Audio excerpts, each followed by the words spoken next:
They gave me a stool. I thought I was tall enough this morning.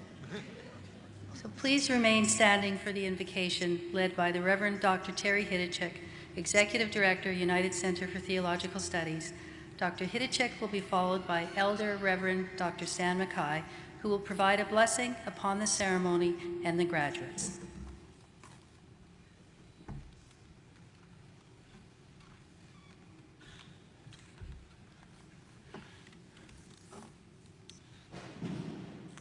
We gather this afternoon in wonder and joy. We gather giving thanks for the world where we live and move and have our being.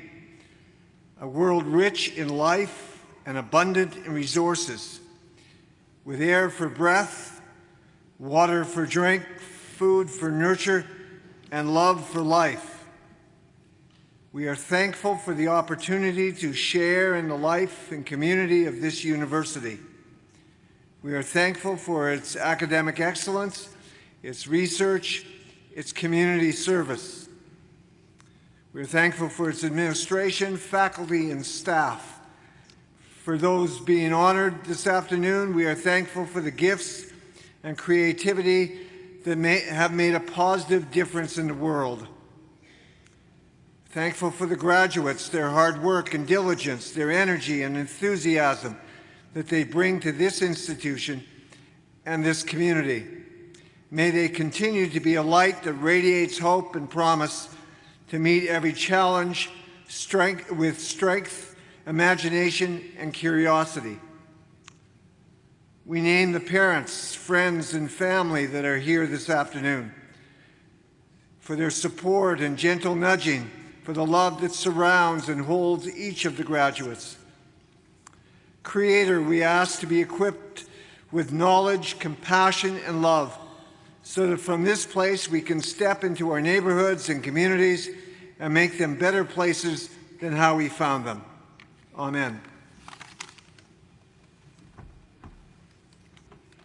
Que se manto pe so ene menan pe wiche menan in a nask moi kai se mamuya.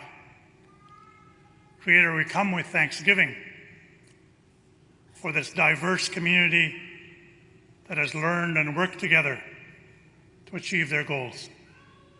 We come in celebration.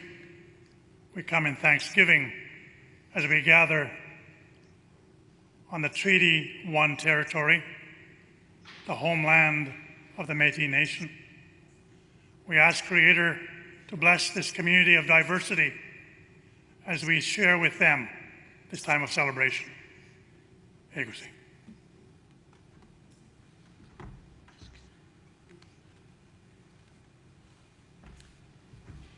Thank you, and please be seated, and we will let the people upstairs come and find seats as well.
Good afternoon and welcome to the University of Winnipeg, located on Treaty 1 land in the heart of the Métis Nation. My name is Annette Trimby and I'm the President and Vice Chancellor of the University of Winnipeg. It is my pleasure to preside over today's ceremony. Mr. Chancellor, distinguished guests, members of the graduating class, families of the graduates, colleagues, and friends of the University of Winnipeg, I have the honor to declare open this 105th Convocation of the University of Winnipeg for the conferring of degrees in science, business, and economics. We are pleased to be joined this afternoon by a number of distinguished platform guests, and I want to introduce them at this time. I would ask that each person stand briefly as I call his or her name, and I would request that you hold your applause until I have finished the introductions. In the third row, Dr. Marjorie Kerr, Vice President, Academic and Dean, Booth College. Diane Rusin, Chair of the Indigenous Advisory Circle. Brian Daly, President and Chief Executive Officer of the University of Winnipeg Foundation. Mike Emsley, Associate Vice President, Financial Services and Operation. Rob Bend, Dean of the Collegiate. Dr. John Anchan, Associate Dean of Education. Dr. Fiona Green, Associate Dean of Arts. Dr. Tabitha Wood, Acting Associate Dean of Science. Kevin Friedman, President of the Alumni Association. Peyton Beach, President of the University of Winnipeg's Students Association. And in the second row, Colin Russell, Registrar. Sherman Kreiner, Vice President, Student Life and Managing Director of the University of Winnipeg Community Renewal Corporation. Laurel Repsky, Vice President, Human Resources, Audit and Sustainability. Bill Ballant, Vice President, Finance and Administration. Dr. Neil Besner, Provost and Vice President, Academic and International. Chris Miniker, Senior Executive Officer and Advisor to the President. Dr. Glenn Moulaison, Dean of Arts. Dr. David Fitzpatrick, Dean of the Gupta Faculty of Kinesiology and Applied Health and recipient of the Robin H. Farquhar Award for contributing to self-governance. Dr. Ken McCluskey, Dean of Education. Gabrielle Prefontaine, Dean of the Library. Dr. Michael Weinrath, Acting Dean of Graduate Studies. Dr. Sylvie Albert, Dean of Business and Economics. And in the first row, Reverend Dr. Stan Mackay, Elder and past honorary degree recipient. Reverend Dr. Terry Hidachek, Executive Director, United Center for Theological Studies. The Honorable Joanne Booth, recipient of the 2015 Distinguished Alumni Award. Nancy Lodeman, Professor of Biology. Dr. Richard Staniforth, Candidate for Professor Emeritus. Robert Silver, Chancellor of the University of Winnipeg. Dr. Rick Moody, Candidate for Professor Emeritus. Dr. Ed Bayard, Retired Professor of Biology. Dr. Bill Ranney, Candidate for Fellowship in United College. Eric Johnstone, Chair of the Board of Regents. Dr. John Bowman, Chancellor Emeritus, past honorary degree recipient and member of the University of Winnipeg Foundation Board. Dr. Danny Blair, Acting Dean of Science. This is your 105th Convocation Platform Party. I also want to acknowledge the presence of special guests of the Platform Party and members of our Board of Regents who are seated in the audience. Please join me.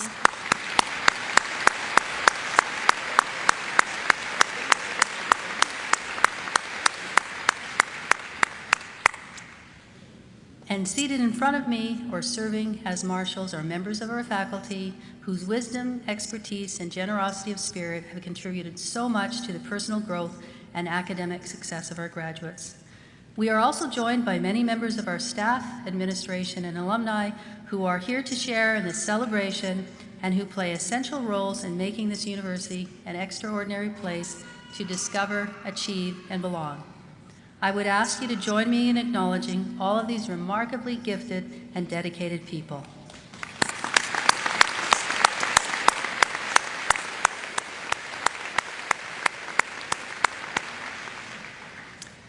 The University of Winnipeg is proud to provide a live webcast of this ceremony for all family and friends who are unable to join us in person today.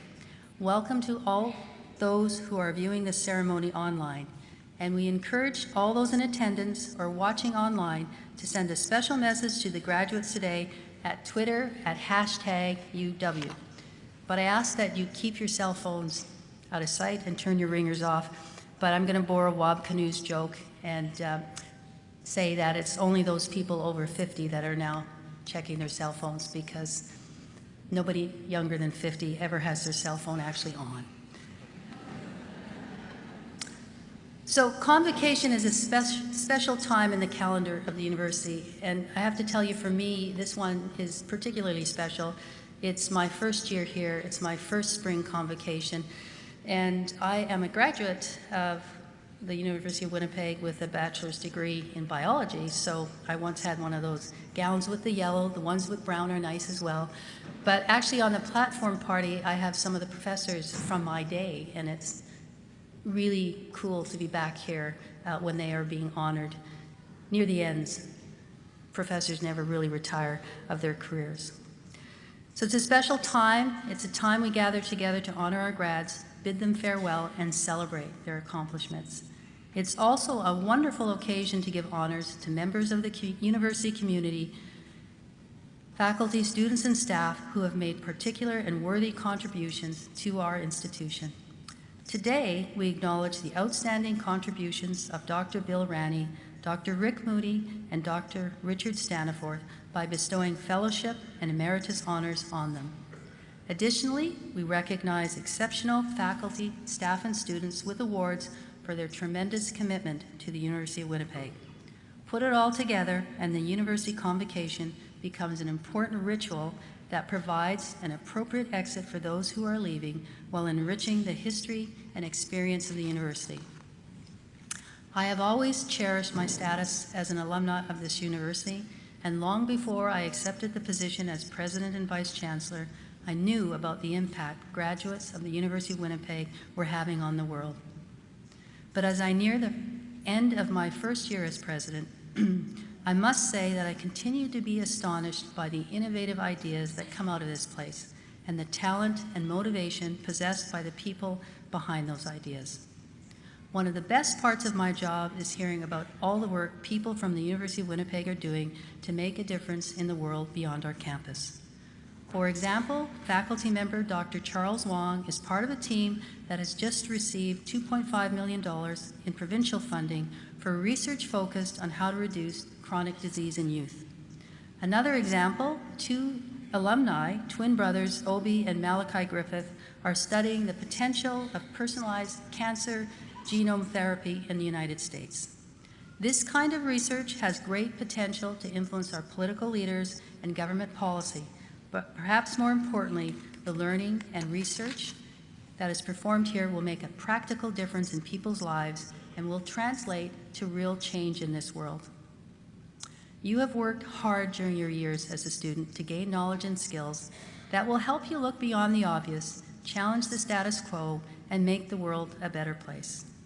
And you have been exposed to the values that set the University of Winnipeg apart, a culture of approaching everything you do without being blind to the wider social implications.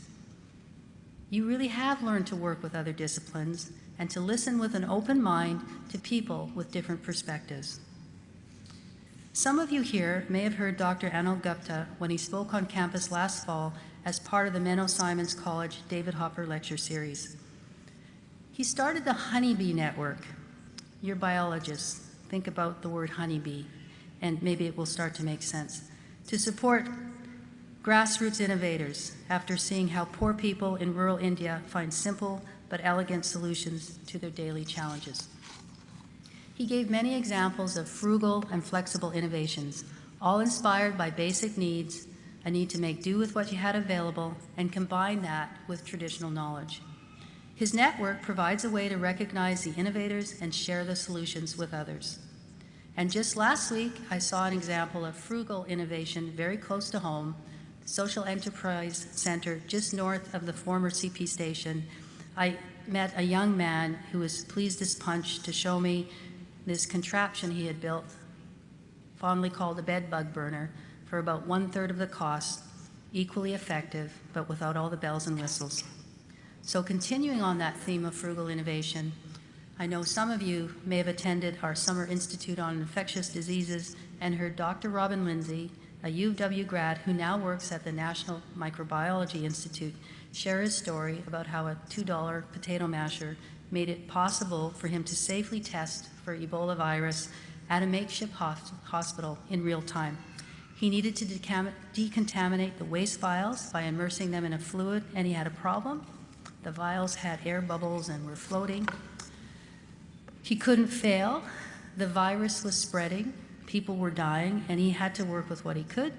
And voila, there it was, a potato masher. A Winnipeg, dare I say, Winnipeg cheap way of solving a critical problem. Very ingenious of him. So I know when many people think about innovation, and I know for the business and economics students, that's a large part of what you've been thinking about and learning about.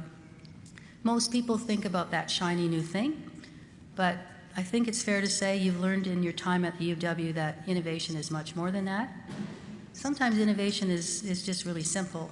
Social innovation happens when we ask very basic questions about why we do things the way we do.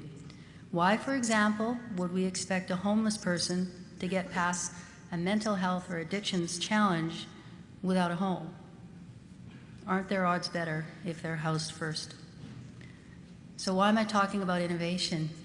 You are our future innovators and future leaders. You are entering a world with many complex challenges, including climate change, poverty, obesity and diabetes, and racism. Leadership doesn't come with a title. Leadership can come from anywhere. And the most important thing about leaders is leaders have empathy. They know how to listen. They know how to collaborate. And most importantly, they can move people through words and actions to act in positive ways. I know you will do well with the gifts you have been given and the skills you have worked hard to retain. You will add to the legacy of University of Winnipeg graduates and change the world in great ways. And we can't wait to hear about how. My next task is to proceed with the ceremony for fellowship in United College. This honor is awarded to retirees of the University of Winnipeg, both faculty and staff, nominated by their peers for distinguished service to the university. It is now my pleasure to call upon our Chancellor, Mr. Robert Silver, to bestow this honor on Dr. Bill Ranney, who will be presented by Dr. Danny Blair. Dr. Blair, Dr. Ranney, and Chancellor, please come forward.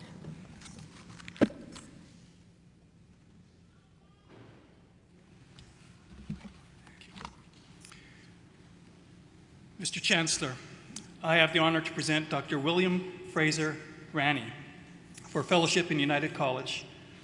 We know him and love him as Bill. The teaching, research, service, and mentoring that Dr. Ranney has provided over his 40-year career at the University of Winnipeg epitomizes what it means to be a professor. It epitomizes what it means to be a fantastic professor. His involvement has spanned the entire scope of the university. Highly regarded as a teacher, both by his colleagues and his students, Dr. Ranney strives to make learning interesting and relevant to his audience. His breadth of knowledge and desire to share it with others is evident by the number of different courses he has taught over the years, using concepts and applications and stories, he's known for his stories, that resonate with his students. His principal fields of research and teaching are hydrology, fluvial geomorphology, physical geology, and Arctic environments, from where many of his stories originated. And he continues to make substantial scholarly contributions. He is a dedicated and accomplished scholar, having published many articles in both peer-reviewed and non-peer-reviewed publications.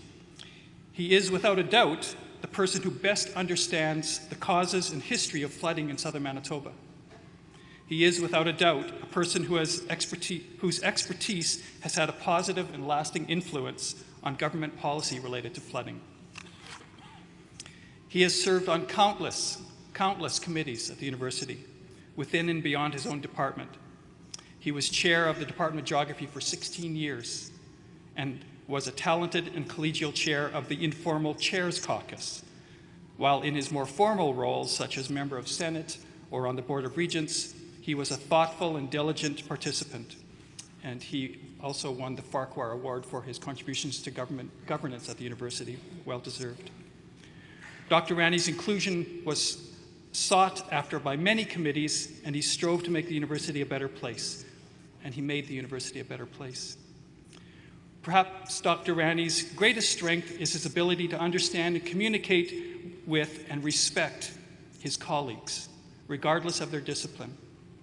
Whether at a department meeting or at a high-level meeting, he was always a cohesive presence, known for his administrative leadership, insightful comments, and attention to detail. He mentored a large number of colleagues over the years, including myself. Any success that I have had as a teacher, researcher, administrator is due to the fact that I have tried to be and always will try to be as good as Bill. Mr. Chancellor, on behalf of the Senate of the University of Winnipeg, I request that you admit Dr. William Rani to fellowship in United College for his long-standing commitment to the University of Winnipeg, characterized by his intellectual contributions and truly exceptional service to both his department and the institution, while being active and productive in all aspects of academic life.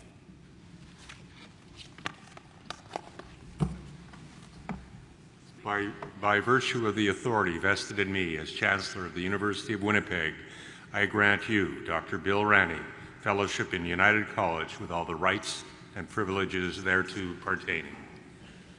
Congratulations.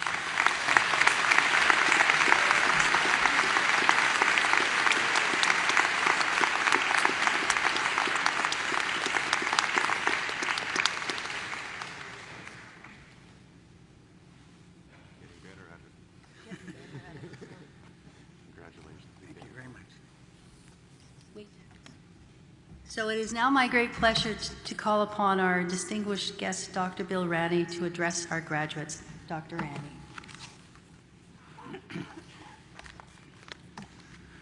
Good afternoon, Chancellor Silver, President Trimby, distinguished guests, colleagues, and especially to you, the graduating class of 2015, together with your family and friends.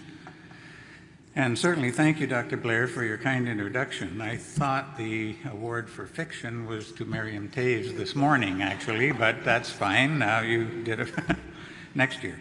It's intimidating to be speaking first, and in fact, it's intimidating to be speaking at all, because I don't really have a clue what a newly minted fellow is supposed to talk about. It's not a retirement speech. I've done that. I'm not much good at the sorts of inspirational thoughts that honorary degree people offer. And I've been told I can't show a PowerPoint about the Assiniboine River. Also, I'm more accustomed to speaking in 1-hour lecture chunks, but here I'm limited to 15 minutes. For you, it'll seem like an hour, I'm sure. Convocations past have provided some remarkable moments, both hilarious and moving. For me, the best of all was the 1979 convocation in the Convention Center, when President Harry Duckworth tried to reach Sir William Stevenson in Bermuda via a rudimentary electronic satellite hookup involving both sound and a huge TV screen. Such things were primitive. This was 1979, after all. And it all sounded like some paranormal Ouija board session. A barely perceptible ghostly image appeared on the screen and disappeared periodically. As Dr. Duckworth said, are you there, Sir William? You have to know Dr. Duckworth, actually, for this to be fully amusing. Then there's a lot of staticky crackling as he said, can you hear me, Sir William? This went on many times before Dr. Duckworth just packed it in and proceeded with the ceremony. Then there was the famous folk singer and musicologist from Winnipeg, Oscar Brand, who set about to sing his most famous song, Something to Sing About. This was in 1987, a song that the audience, to a person probably, knew the words to. Unfortunately, Oscar Brand forgot them. So that didn't go too well. Then in About 10 years later, sometime probably the late 90s, there was the extremely moving contrast between the thoughtful humor of CBC's Bill Richardson and a very moving address by Tom Jackson, who appeared together on the same convocation, and it was quite unforgettable. And I won't even mention protests over major Canadian and American cabinet ministers or an honorary degree nearly falling off the stage. Actually, falling off the stage. This won't be anything like those. What follows will be in two parts. First, some random thoughts from my years at the university, which might be titled The Virtues of Being Small-Minded. Then I'll conclude with a completely unrelated rant. I arrived in 1974, and not surprisingly, the years since have seen monumental changes. Physically, the changes have transformed the western end of the downtown. In 1974, I banked in the building which now houses education classrooms. The Asper Center was a church, and the mall outside was an ordinary city street. Instead of a nondescript Army-Navy store, we have the Buehler Building. The Greyhound bus terminal is now the Annex. The Richardson College replaced a roller rink and used car lot. There were no Duckworth Center, no daycare, no Helen Betty Osborne complex. The only residences were in Graham Hall, and there was, however, the aptly named Einstein Apartments on the Recplex site. There were equally large changes in the university's structure and personnel. Since 1974, we've had 7 presidents, deans by the dozens, and the place has become much more complex. Until 2000, we were all in one happy faculty, where now we have at least 6, and who knows, maybe more. I was away for a week. There are myriad new academic departments, colleges, and administrative units, and in the process, we grew from a small institution of about 3,000 students, all undergraduate, to a medium-sized one of about 10,000, including 300 graduate students. Despite this growth, the university has always presented itself as a small university. This has its drawbacks, but there are also advantages, not the least of which is that we can be quite nimble in developing innovative programs and ways of doing things. The establishment of the Institute of Urban Studies in 1969 made us among the earliest to specialize in the study of cities. A year later, the Environmental Studies program was the first in Canada in a field that subsequently became part of every university's curriculum. The writing program was another pioneer. When it was introduced in 1986, it was a bold move which drew national attention. In 1992, Maclean's magazine described it as a model for universities across the country. The relatively small size also contributed to our teaching reputation.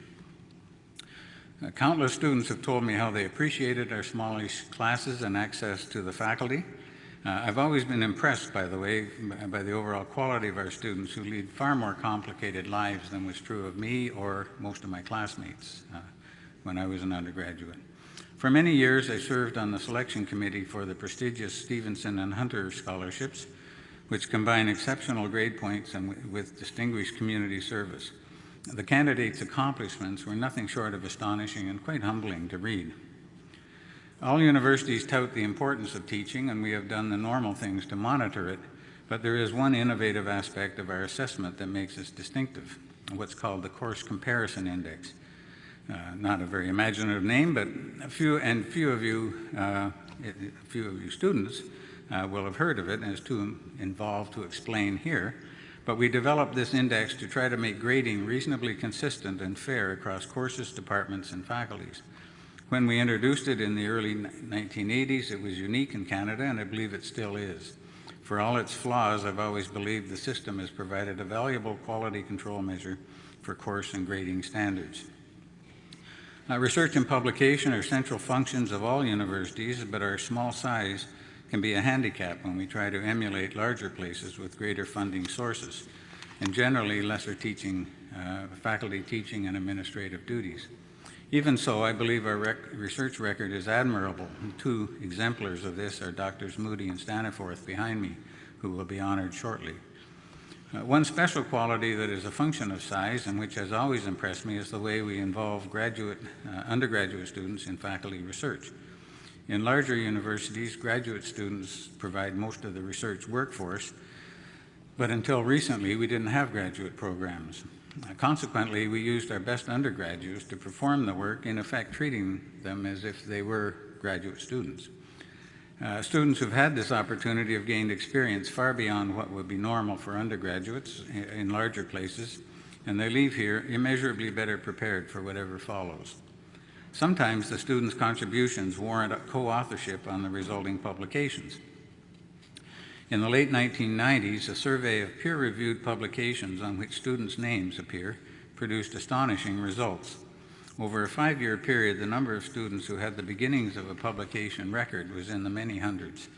A listing of these publications was compiled in a booklet called Undergraduate Edge, the edge referring to the advantage our undergraduates could get from assisting in the research, observing the writing and submission of the paper, learning about the peer review process, and finally reaping the pride in seeing their name on the finished paper.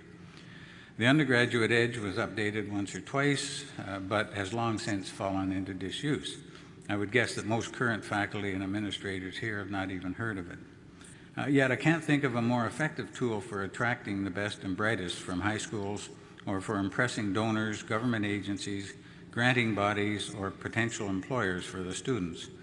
While I've got the administrators captive behind me here, I would encourage its resurrection. It would be so easily done and so effective. Another advantage of our size is that it allows an individual to have a voice in shaping the university. A good idea for a new course or program, a useful change in some regulation, a better way of doing something or whatever, might have a better chance of coming to fruition here than in a larger place. Virtually all of the innovations I've mentioned and a host of other courses, programs, and other aspects of the university sprang from the particular interest of some individual. So however large we become, it's not such a bad thing to continue to think like a small institution. And now for the rant. The majority of you, or many of you, are receiving science degrees, so it's timely to mention the distressing changes in public attitudes towards science that have occurred in the last 40 to 50 years. Although my comments focus on science, they're just as relevant really to the business graduates as well. The university was born in 1967 in the midst of exciting times in science, a sort of scientific golden age. It was the beginning of the space age, culminating in the moon landing in 1969. Books such as Rachel Carson's Silent Spring sounded alerts about environmental issues and spawned a movement. New vaccines were appearing, including one which promised to eradicate measles. Ironic that. In my own field, the new plate tectonics theory was completely revolutionizing the earth sciences. New labs and research facilities were being opened across the country, and the opportunities for students was never greater. In fact, I wouldn't be standing here without government's purely curiosity-driven research programs in Arctic glaciology. Half a century's now passed, and the golden age has turned to fool's gold. A recent article in Scientific American demonstrated the gap between the opinions of scientists and the American public over many societally important issues, an anti-science attitude in which ideology or theology trumps scientific evidence. This is manifest in such things as the anti-vaccination movement, the acceptance of creationism, the appeal of fringe medical practices, the denial of global warming, the rejection of evidence in favor of ideology generally, and on and on. The gap may be somewhat smaller in Canada, but it's still significant and with similar consequences. Government should be above all this and provide leadership, so the contempt some quarters of government have for science and their general disdain for the need to base public policy on evidence and expertise are especially disheartening. So much of the physical and human scientific capital carefully assembled over the past half-century is being dismantled in what has been called a war on science. Research facilities, scientific libraries are being closed and crippled all across the country, including many in Manitoba, and scientists are being muzzled in bizarre ways. A notorious nearby example is the near termination of the world-renowned Experimental Lakes facility in northwestern Ontario, saved only after an extraordinary public outcry. The laughably small budgetary savings belie the real motives. Nor are the social sciences immune. The cancellation of the compulsory long-form census, for example, has hamstrung all sorts of analyses needed for sound policy making and planning, dare I say deliberately.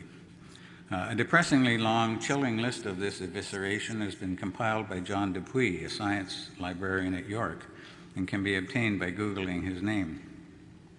Linda McIntyre of the CBC TV program Fifth Estate coined the term the silence of the labs, and CBC Radio has recently aired an excellent ideas series entitled Science Under Siege, which you can hear as a podcast. For links to dozens of other excellent discussions, just Google War on Science. Lest this rant seem uncomfortably partisan, I hasten to note that governments of all stripes are guilty. The contraction of the environmental monitoring networks, including atmospheric science and stream gauging, began under the Liberal government of the 1990s, which was no more effective at addressing climate change than is the current government. And through much of the 90s, research funding as a percentage of GDP was little better than now. And the anti-science attitude infects both those on the right and left, but over different issues, the common denominator being the preference for ideology over evidence. The issues governments must grapple with are difficult, but answers certainly won't come when we turn away from science or devalue the need for data collection or restrict the monitoring on which sound evidence-based policymaking should rely, or simply choose to ignore the advice of the most knowledgeable experts. So this is a call to arms. It will be up to your generation of science graduates to champion the cause of science and to use advocacy and political action to demand better from all governments. If your voices are strong enough, you'll have the opportunity to participate in and shape the rebuilding of the infrastructure and to restore the public confidence in science. Perhaps you can end the so-called silence of the labs. Finally, I can't close without appreciating the collegiality I've enjoyed here through all my years. The words fellow and fellowship have many meanings in academic contexts, usually involving memberships in a learned society, but also more generally the less formal associations and companionships that are easy to have in a place of our size. The friendships and working relationships that you develop with colleagues across all disciplines and with the support staff. Much can be learned or enjoyed from even apparently frivolous lunchtime or hallway conversations, and these fellowships are what makes the university such a stimulating community. C.S. Lewis, the author of the Chronicles of Narnia, said, "The next best thing to being wise oneself is to live in a circle of those who are." Franklin Delano Roosevelt said much the same thing. "I'm not the smartest fellow in the world, but I sure can pick smart colleagues." It was my great good fortune to spend 40 years in a job that was so rewarding, in a place that was so stimulating, and to be surrounded by so many people who were both smarter, much smarter, and wiser. Thank you.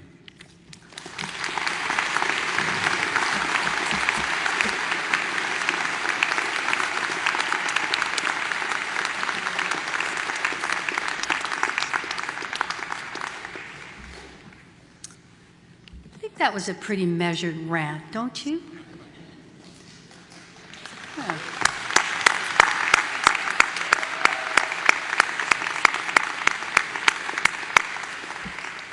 And I'm confident that graduates here today have all of the right skills to take on the silence of the lab and the war on science. So thank you very much for that inspiring and wise talk. The status of Professor Emeritus is granted to professors nominated by their peers whose careers have contributed significantly to the body of research in their field of study, and to those who demonstrate unparalleled excellence in both academia and teaching. This status grants lifelong access to professorial benefits, even though the individual may have finished their tenure at an academic institution. Today, we honor two deserving individuals with this status, Dr. Rick Moody and Dr. Richard Staniforth. Dr. Moody will be presented by Dr. Ed Bayard. Dr. Moody, Dr. Bayard, and Chancellor, will you please come forward?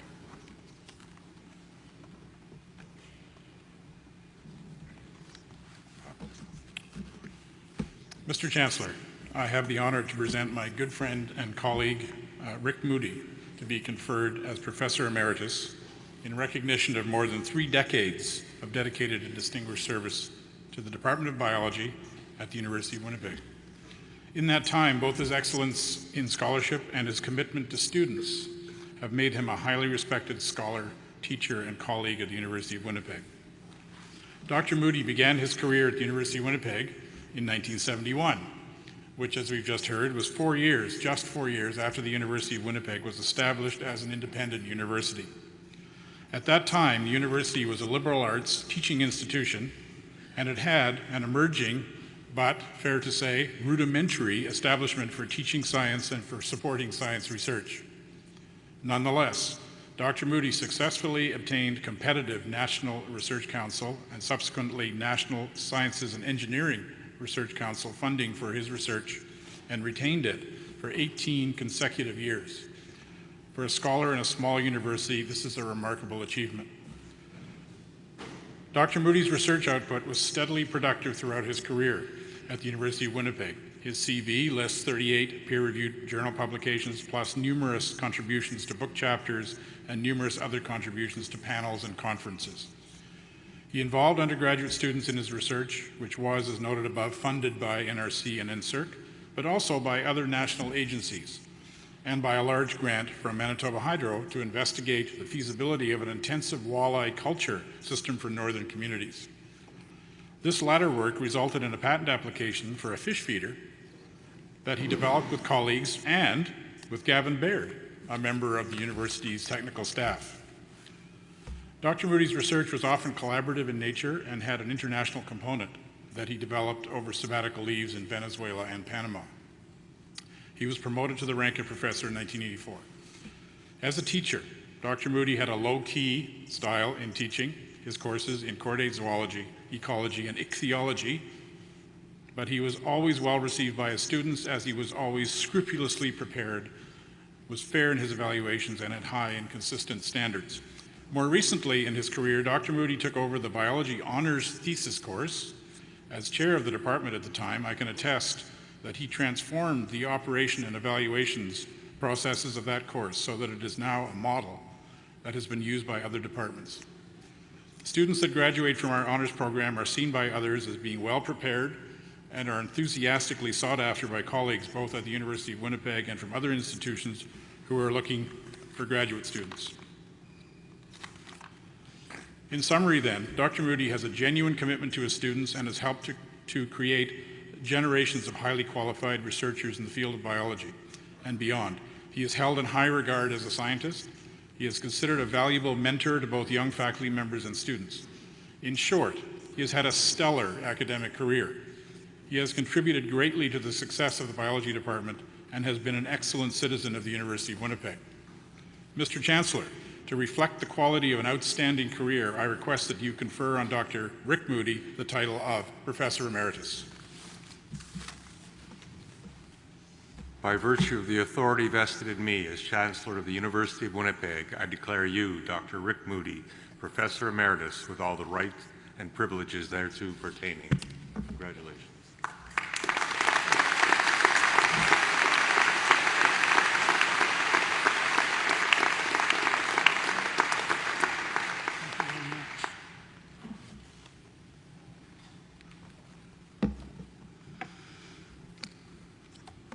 I would now like to call upon Dr. Richard Staniforth to be presented by Professor Nancy Lodeman.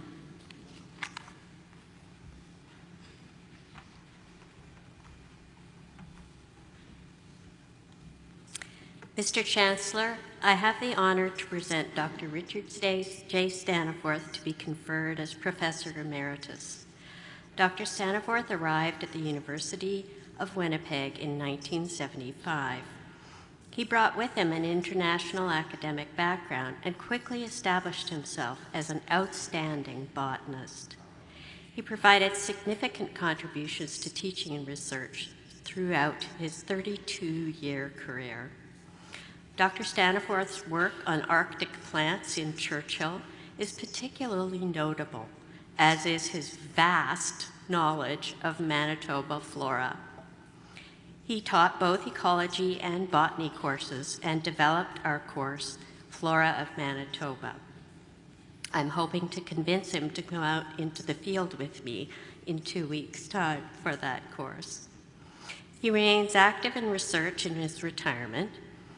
Inside the Richardson College for the Environment and Science Complex, there's a very special room called the Richard J. Staniforth Herbarium, which houses thousands of dried plants used for teaching and research purposes.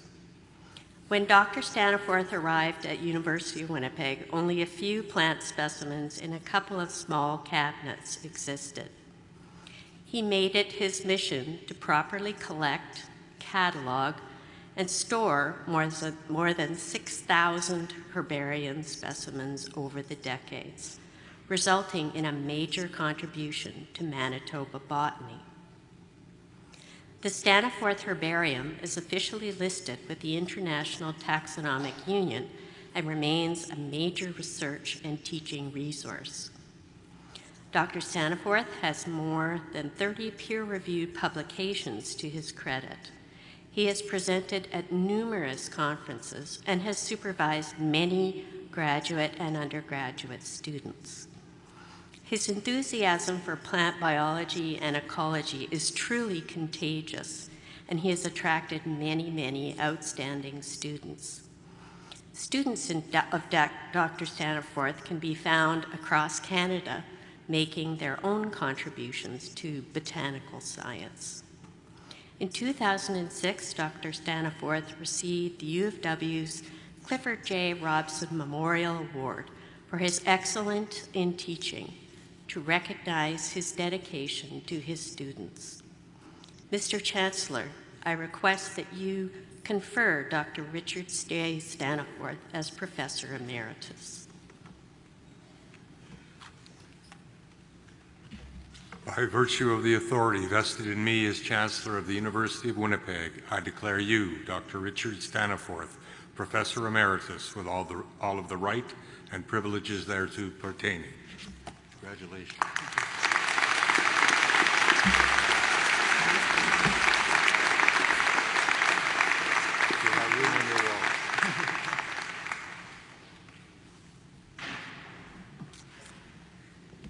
Congratulations, Dr. Moody and Dr. Staniforth. To recognize their dedication, several prestigious awards are presented to faculty and staff on an annual basis at our spring and fall convocations. These awards will be presented to the recipients this evening at Convocation dinner. I would like to take a moment to publicly acknowledge and congratulate a recipient who is with us this afternoon. Dr. David Fitzpatrick, would you please stand? Dr. Fitzpatrick is a dedicated and collegial mentor who has served tirelessly on over 70 university committees, that's 70, and was integral in the renovation of the Duckworth Center and the building of the Recplex. He embodies the principle that the collective institutional good is a value more dear than the good of any individual part. He is the recipient of the Robin H. Farquhar Award for contributing to self-governance. Please join me in giving him a round of applause. Congratulations, David, and thank you.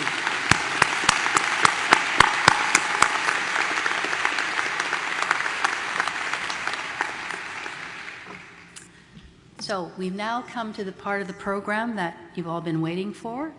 It's time for our graduates. It's time to share this special occasion with them that we have eagerly been anticipating. The registrar, Mr. Colin Russell, will present the graduates, and our chancellor, Mr. Bob Silver, will confer the degrees. The parchments will be handed to the graduates by the dean and associate dean of each respective department. Each graduate will be presented with a University of Winnipeg alumni pin by Kevin Friedman, president of the Alumni Association Council, and the president of the Students Association, Peyton Beach. This is a rite of passage, an occasion for jubilation for our graduates and for the friends and family who have helped them on their way. Please feel free to express your admiration of our graduates or any particular graduate as they cross the platform. But to borrow from Dr. David Barnard, if you clap too loud, it might suggest you never thought it was going to happen.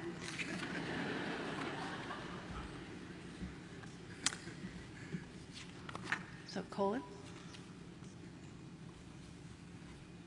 And Would the graduands from the class of 2015 please rise as their degree is called and remain standing while the other degrees are announced? Master of Science.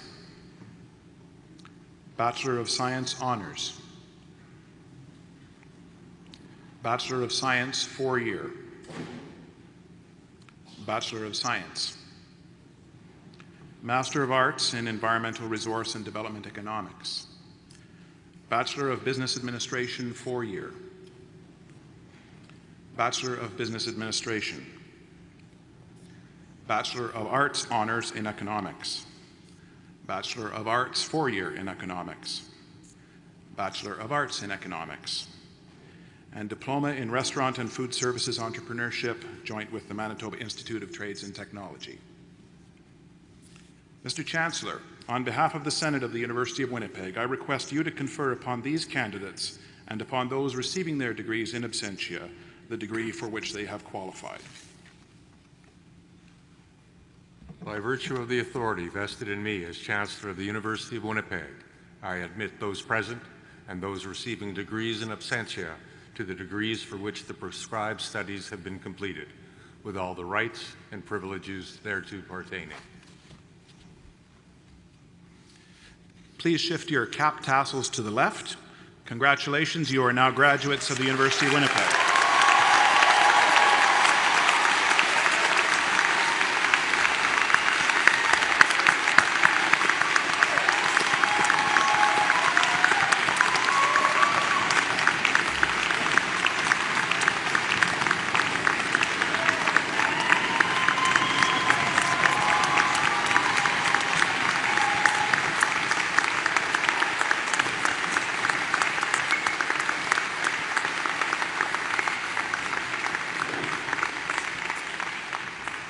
Thank you. You may be seated.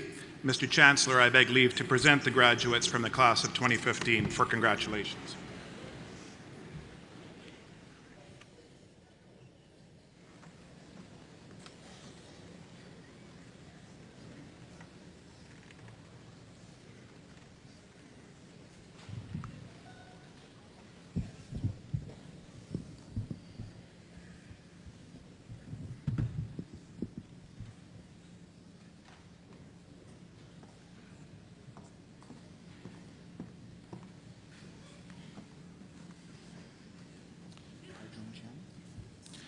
Receiving the Master of Science degree, Pai Jun Chiang.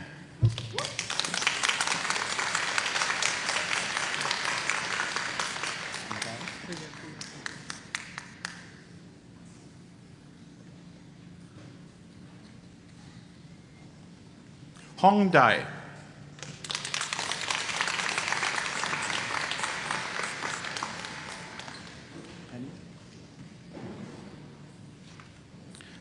Jacob Ishaya Penny.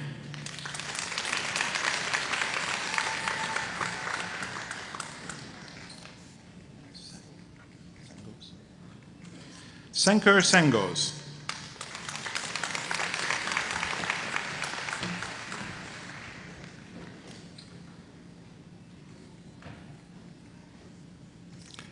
Receiving the Graduate Student of Highest Distinction Award, Alana Ashley Wilcox.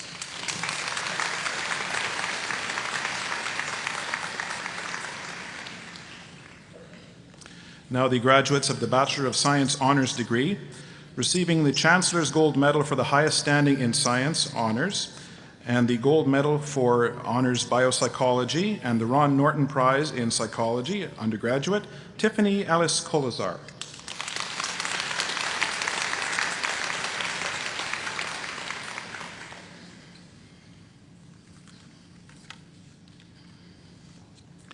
Receiving the University Silver Medal for the second highest standing in science honors, the Gold Medal for Honors Biochemistry, the Gold Medal for Honors Chemistry, and the Mayor's Medal, Michael Robert Grossi.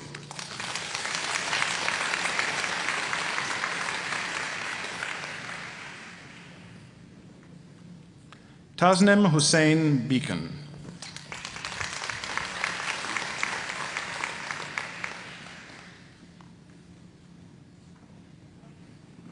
Anna Rachel Blankstein.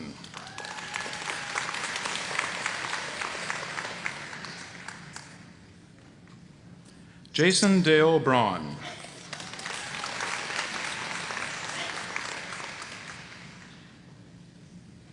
Matthew Charles Brown.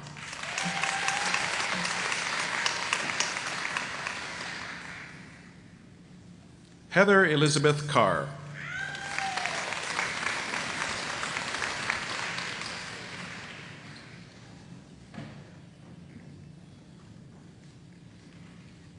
Kevin Champagne Jorgensen.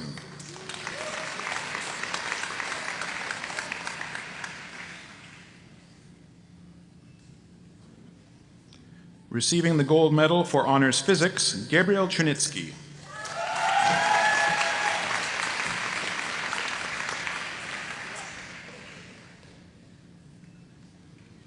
Carla Joanne Church.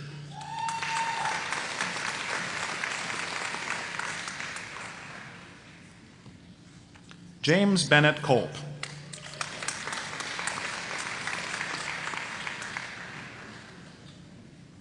Damien Cote.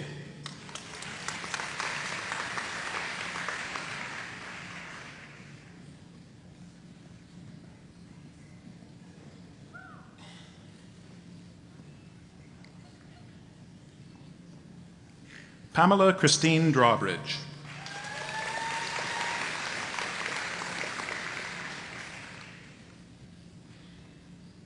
Samantha Ashley Fraser.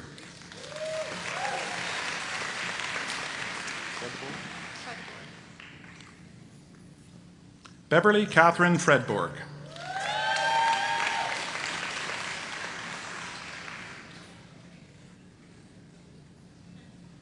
Also receiving the Bachelor of Arts degree, Chelsea Leanne Gaudreau.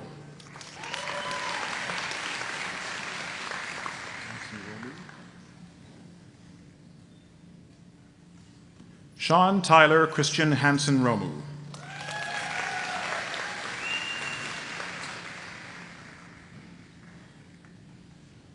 Lauren Brooke Hansen.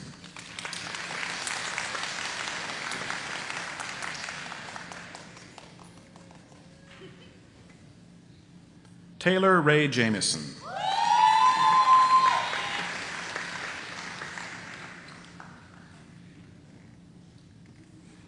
Thomas Andrew Johnson.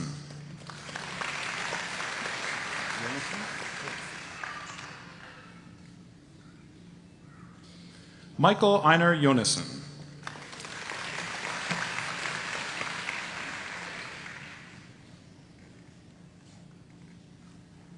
Anna Ray Pollock Henderson.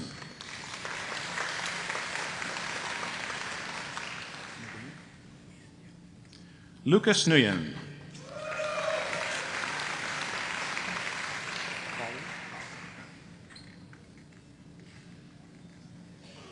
Allison Valerie Rose Colley.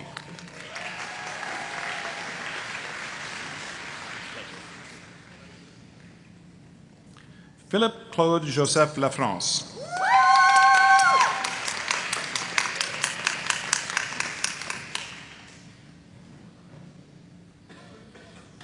Caitlin Elaine McCormick.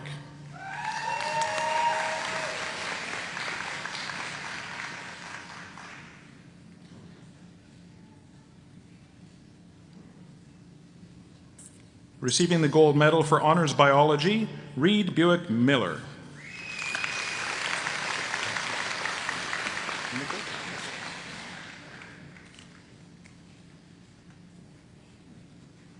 Skylar Stone Nickel.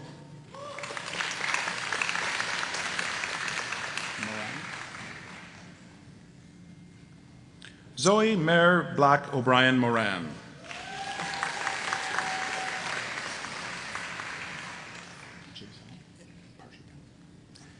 Jaisal Parshotam.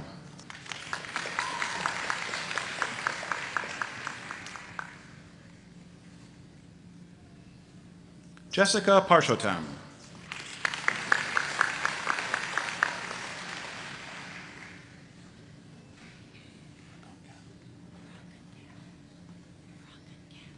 Samantha Frankenkam.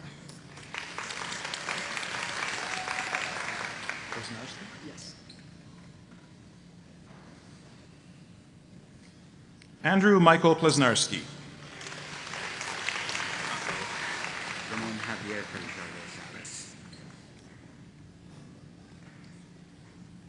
Ramon Javier Felizardo Sales.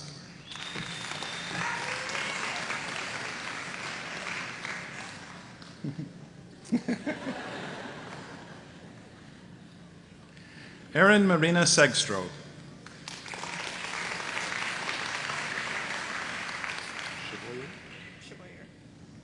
Robin Joy Shaboyer Thorington.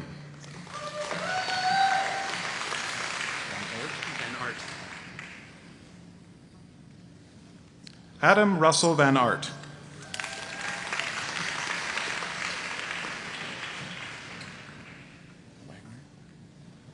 Maxine Erica Wagner.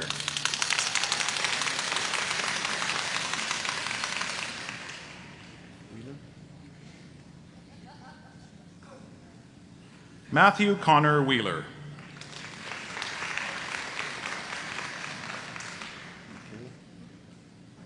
Michaela Hope Elizabeth Zelensky.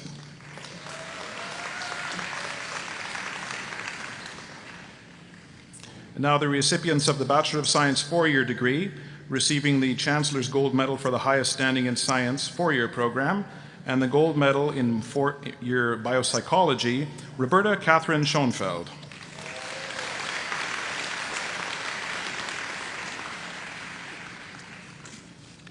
Receiving the University Silver Medal for the second highest standing in science four-year program, the Gold Medal in four-year biochemistry, and the Gold Medal in four-year biology, Matthew Kyle Thiessen.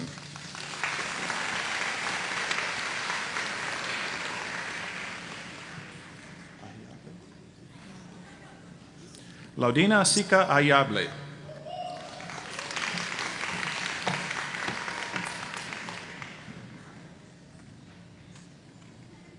Saeed Al-Azizi.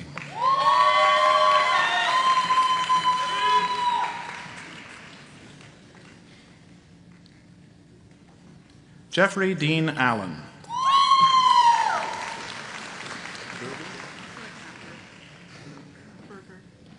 Jennifer May Berger.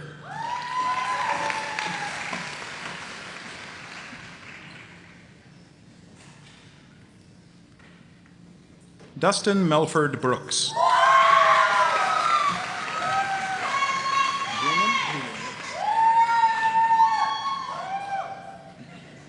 Brian Douglas Brunin.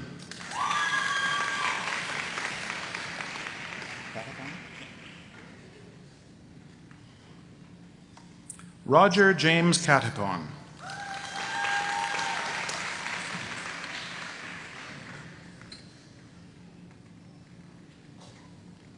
Tiffany Samira Dalawal.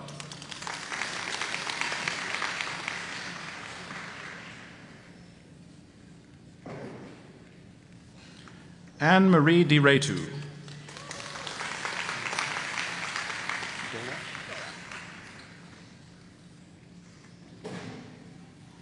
Brittany Dawn Dola.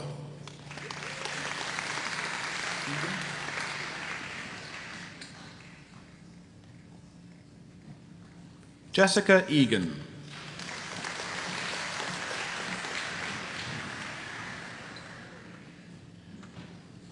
Also receiving the Bachelor of Arts degree, Lindsay Brianne Fingland.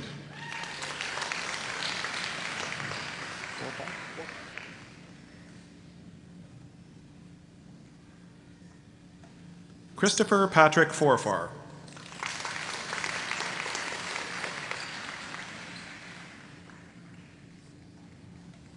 Rebecca Johanna Fraze.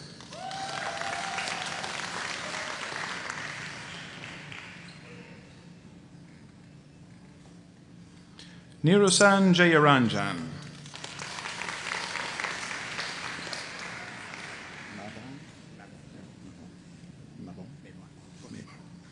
Receiving the gold medal for four-year biology, David William Mabon.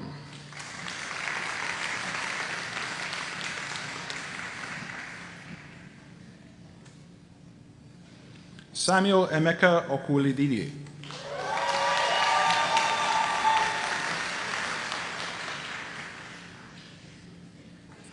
Kayla George Orton Leaderhouse.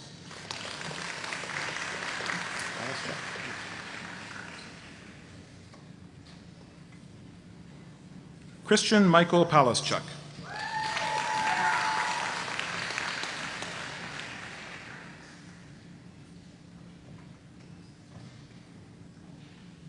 Amelia Maureen Peterson.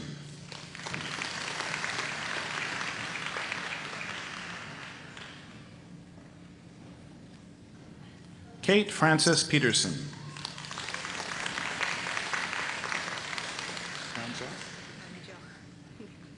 Ela Sarah Pranjak.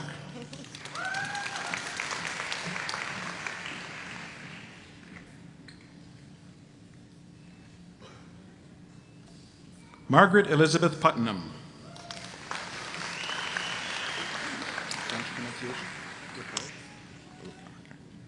Nathaniel Paul Julian Ricard.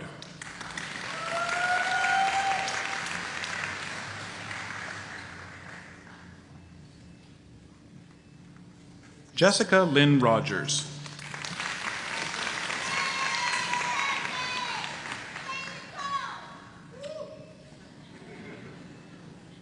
Catherine Jane Rogers.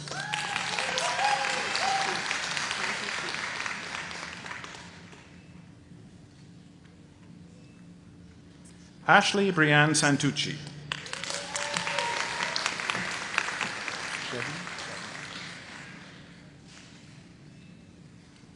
Receiving the gold medal in 4-year radiation therapy, David Allen Craig Shedden.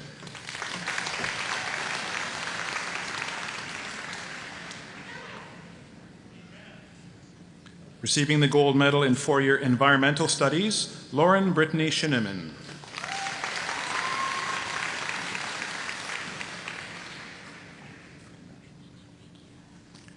Stephanie Kara Sokol.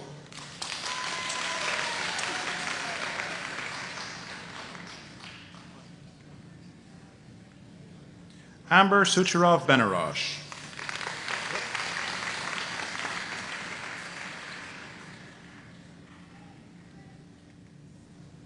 Jonathan Thompson.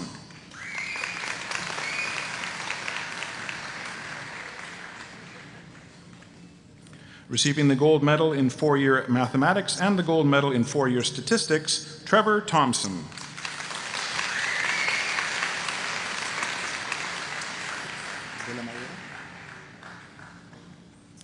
Rina Angela Villamayor.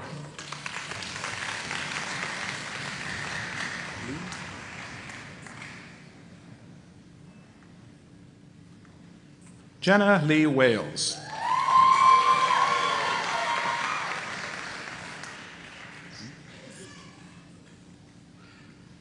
Paige Zeke.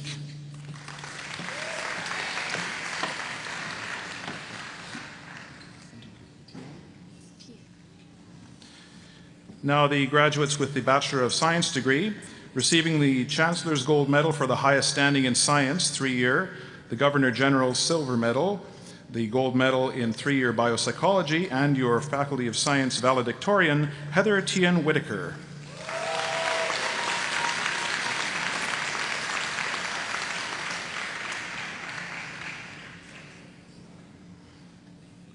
Ayoborde Akasoror.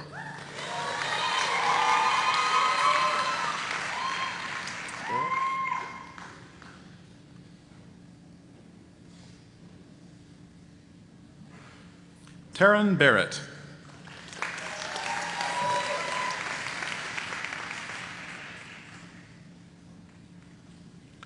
Sukhjot Kaur Bathal.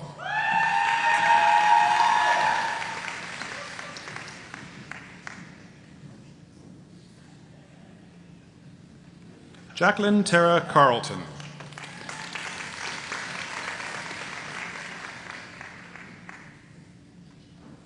Kelsey Connolly.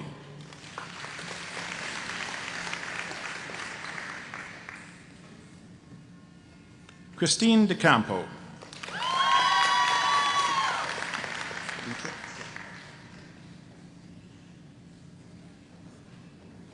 Dylan Travis Dietrich.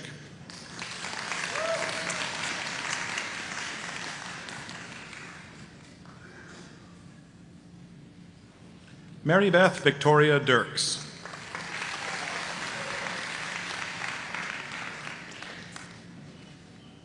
Jedediah David Dodd.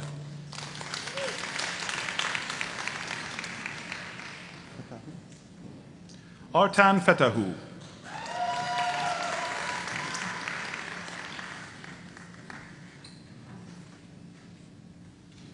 Erin Rose Halstead.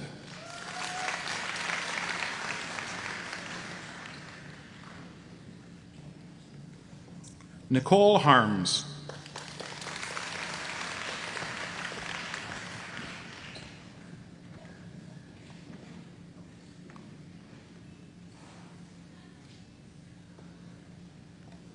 Andrew Michael Harrison.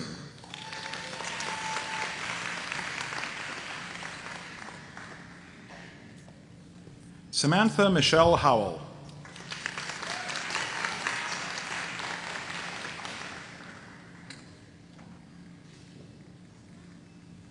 Matthew Isaac.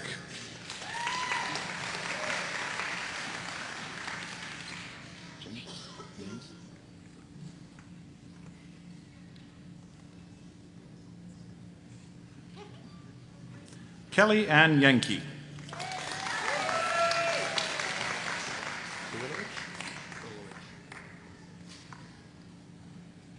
Lucas Jan Kurlowicz.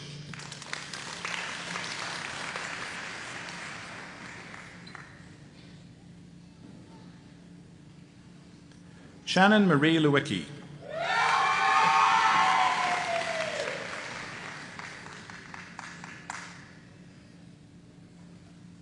Jacob Brendan Love.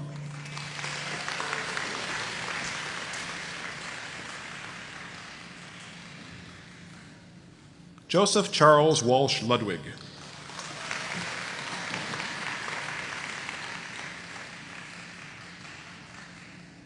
Kendra Elizabeth Mann.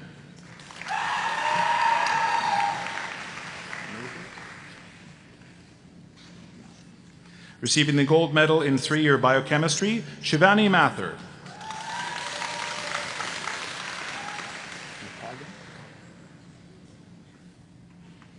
Nicholas Bradley Joseph McCoggan.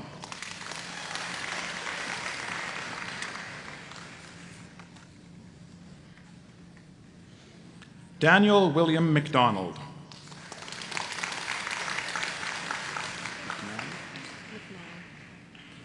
Kristen Lorelei McMahon.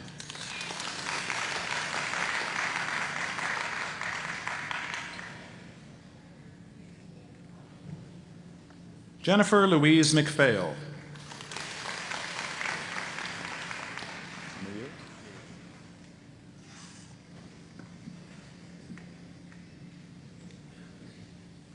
Brandon Kyle Mayeux.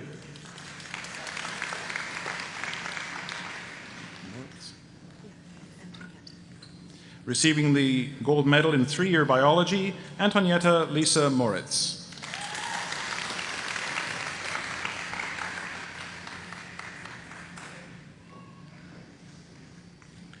Dawn Isuru Budika Munasingi.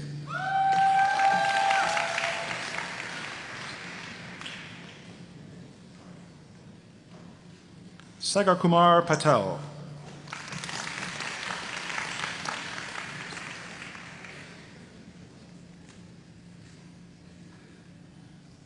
Kelsey Dawn Paul.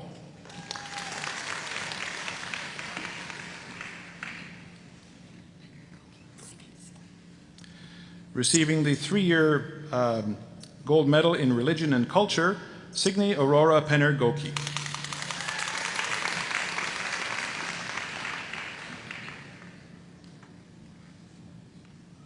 Chantal Pham.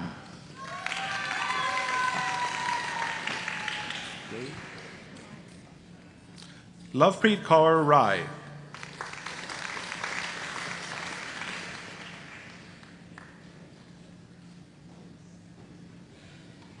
Samantha Teresa Reimer.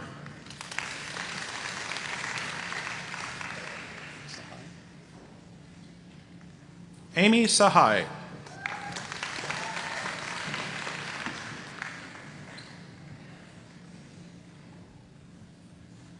Allison Mary Lynn Scrapneck.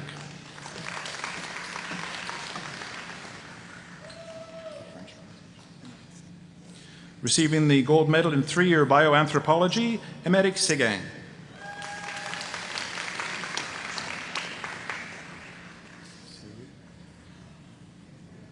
Devi Anusha Seru.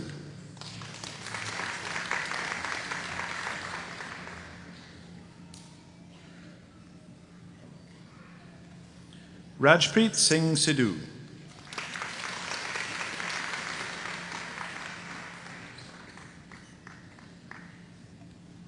Tyler Edward Spencer.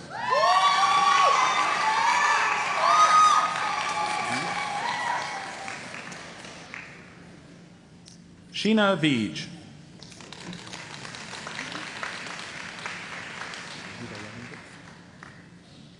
Wahida Wahida.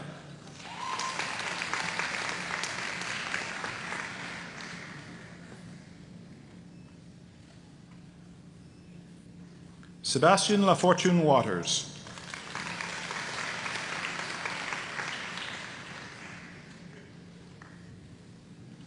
Kuruwitagi Don Kamalitha Wikramanayaka.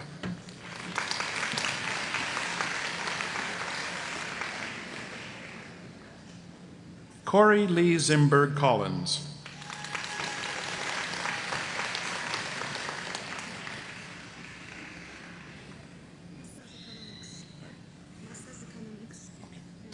And now the Master of Arts in Environmental Resource and Development Economics, Yechenyu Audu.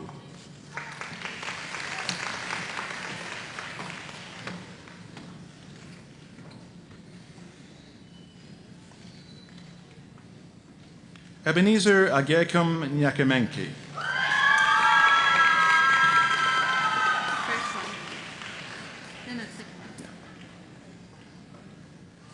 Benaz Ali Mohammed.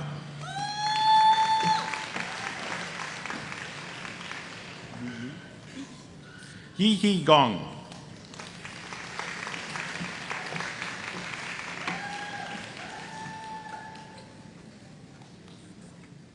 Zhen Guo.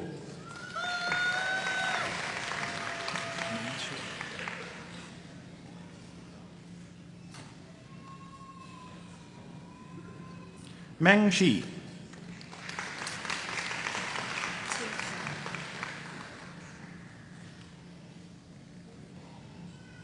Ji Shen.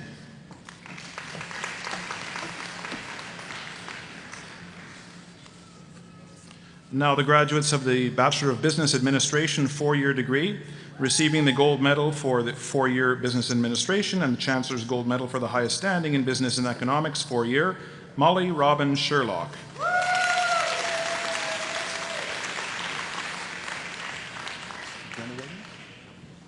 Receiving the University Silver Medal for the second highest standing in Business and Economics 4-year, Mark Andrew Groenewegen.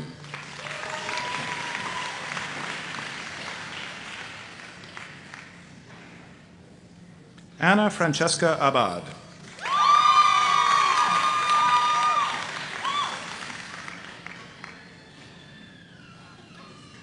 Twarki Abdulaziz Al-Hamad.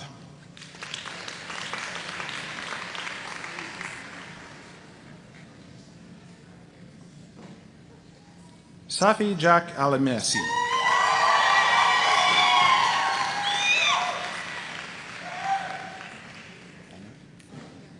Caroline Inette.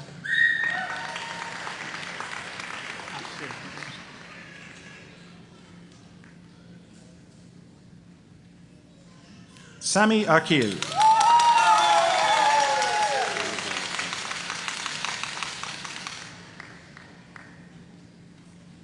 Airuobi Asuemen.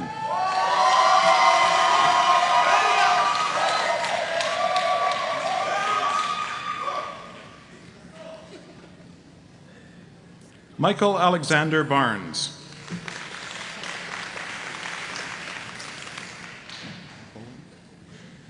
Ryan Michael Bowen.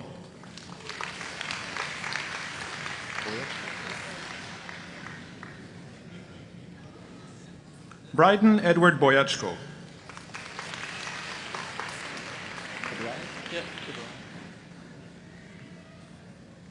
Brian Cabral.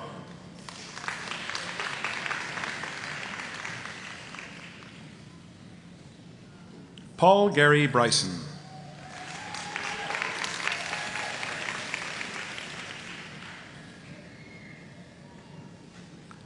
Kristen Campbell.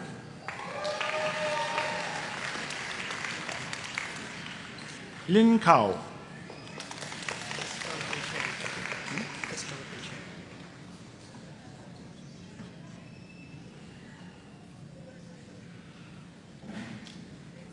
Jonathan Chan.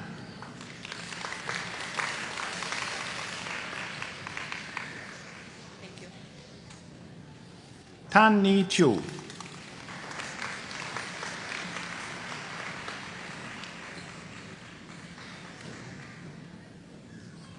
Caitlin Rebecca Ann Costa.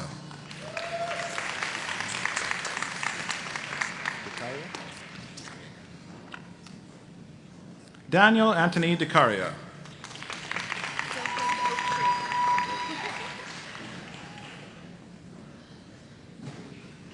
Serena J. Doak.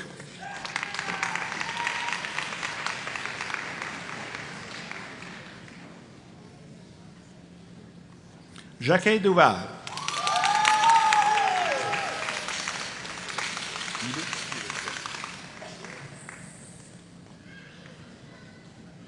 Ryan Eberts.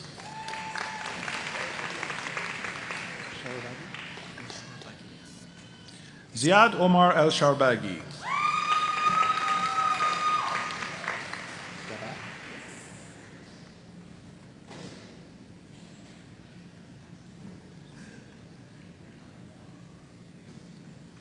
Rush May Gabak.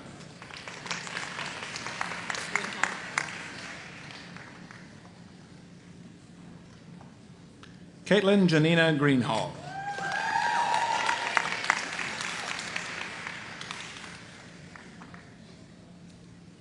Gerald Abraham Hastings.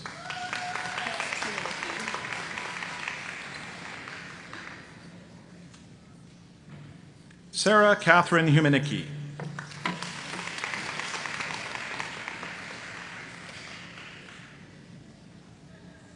Evan Merrick Kaminsky.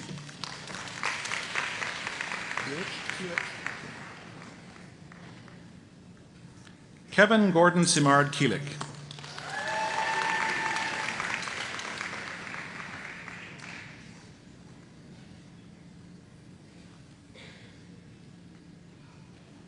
Nicholas Jeffrey Koss.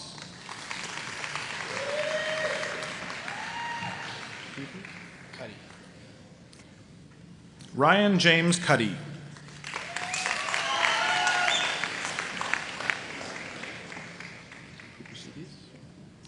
Katerina Dimitra Kukusidis.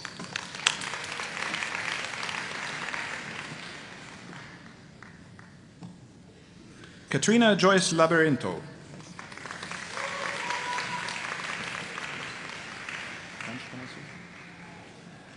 Charlotte Laforge.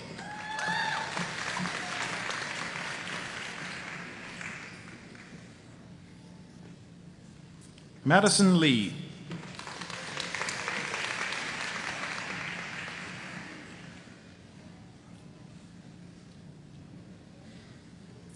Zhan Liang Li.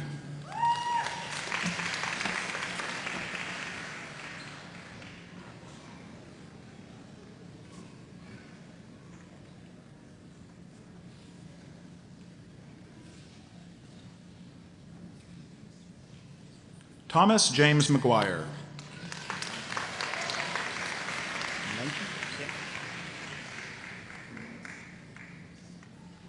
William Allen Malenke.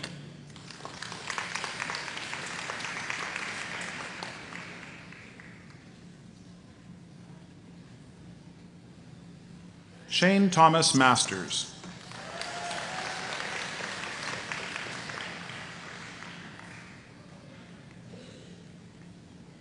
Eric Thomas Matson.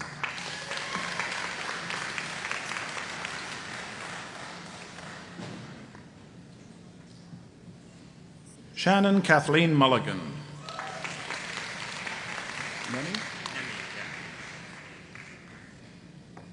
Adam Benjamin Nemi.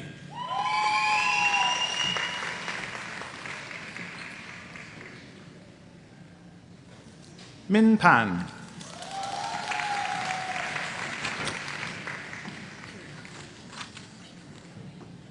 Jessica Pierick.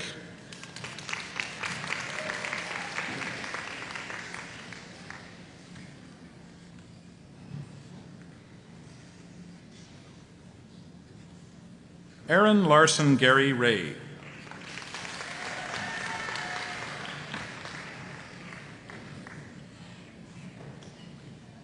Derek Franklin Ramlau.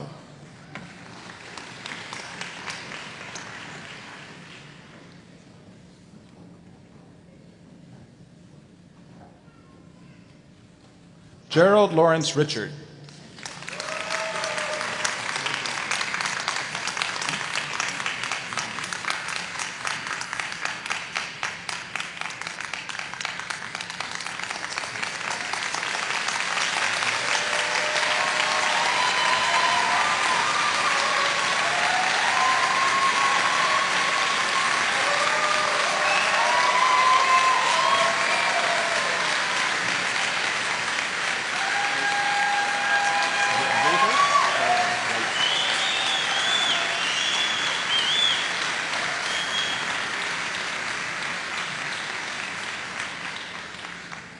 Tyler James Ryder.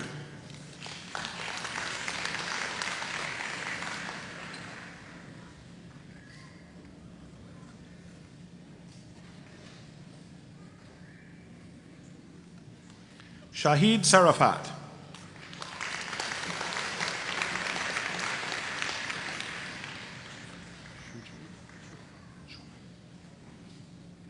Juan Schumann.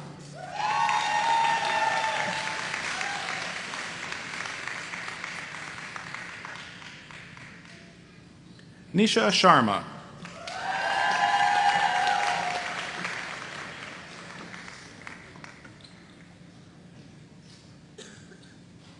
Allison Jones Smith.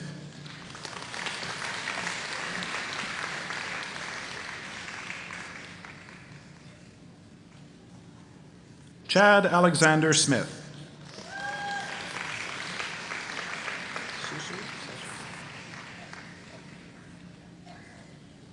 Brookley Doreen Susser.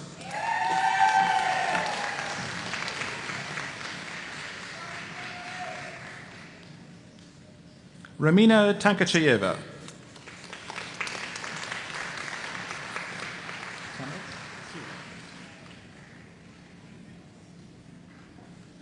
Nicholas William Timo.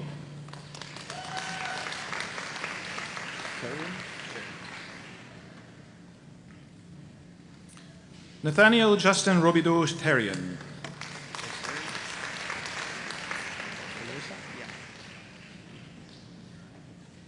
Ralph Tolosa.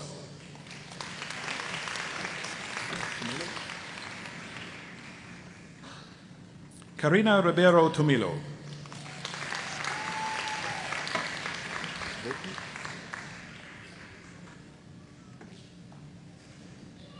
Vanessa Ray Vokey.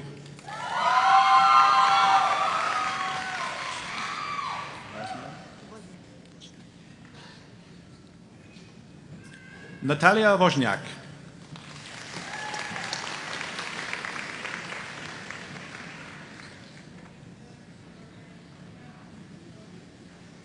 Receiving the Certified General Accountants Association of Manitoba Graduation Prize in Business and Administration, Matt Christian Waldner.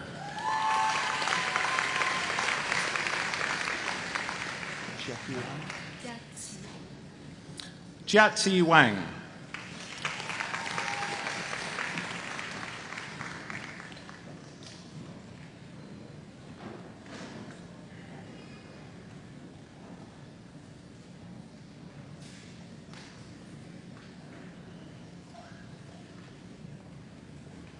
Devin Edred Malcolm Welch.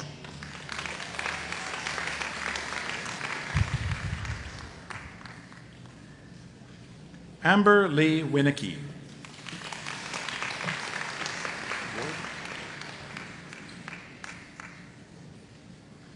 Daniel Israel Warb.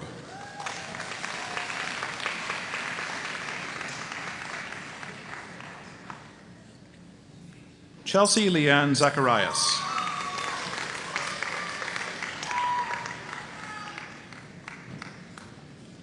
Lin Zhang.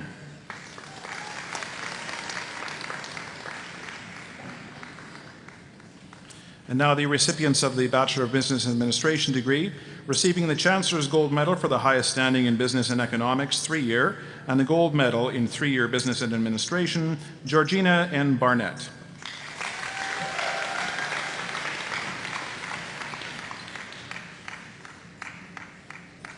Receiving the University Silver Medal for the second highest standing in Business and Economics, 3-year, Jennifer Marie Morrow.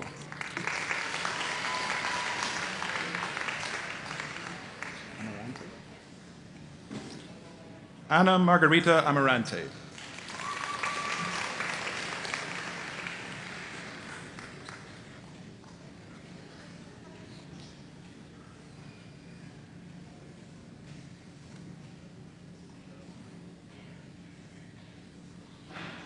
Giacomo Anastasio.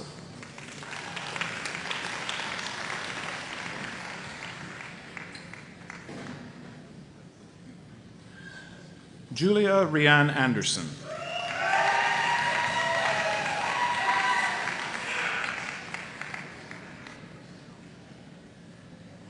Teresa Lynn Bench.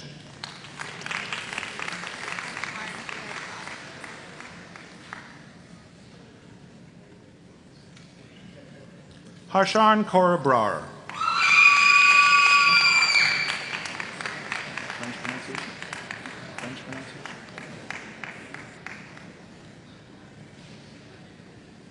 Stéphanie Andrea Carrière.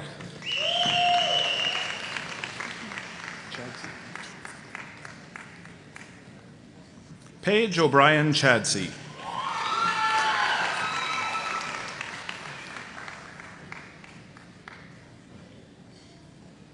Hui Chen.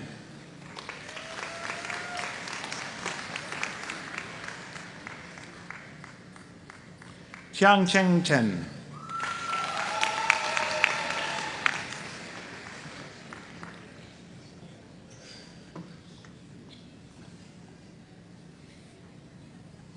Paige Dirksen.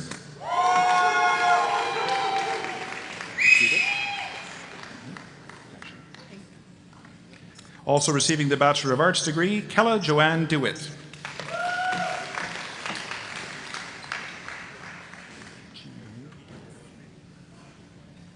Chi Don.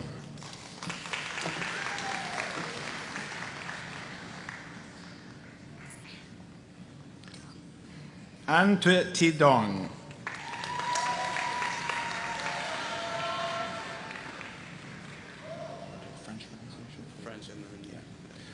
Justin Mathieu Joseph Pellion Marinowski.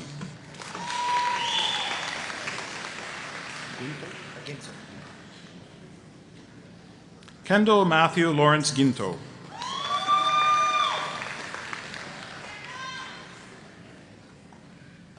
Yingjin Hao.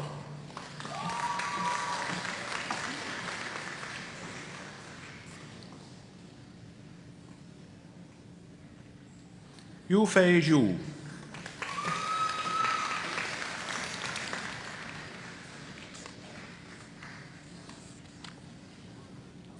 Haley Kell.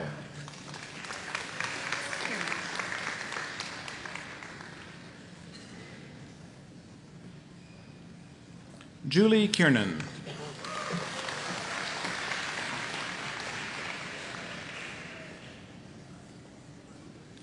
Samantha Christine Lacoste.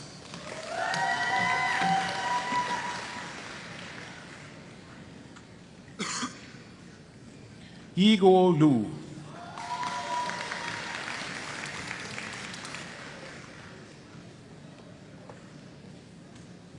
Tanner John McFeeters.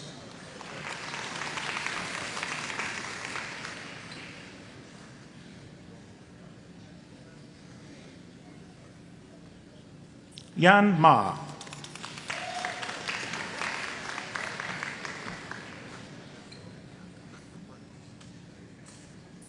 Jacqueline Dela Cruz Nanali.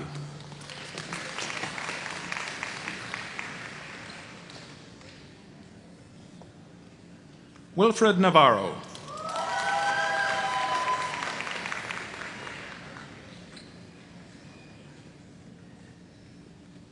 Jamie Paradosky.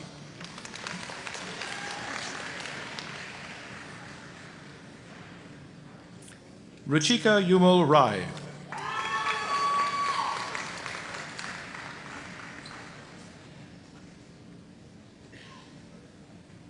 Caitlin Colleen Ryan.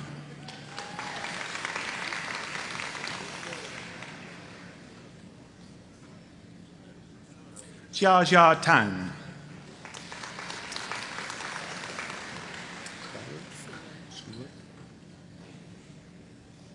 Pamela Scholer.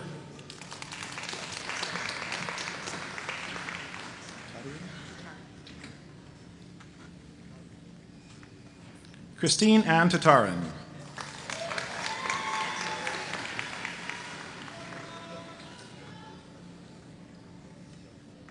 Dang Ki Ji.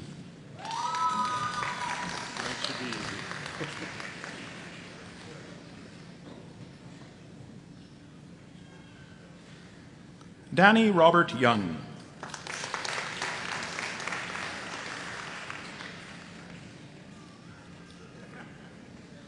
Xiao Yu Yu.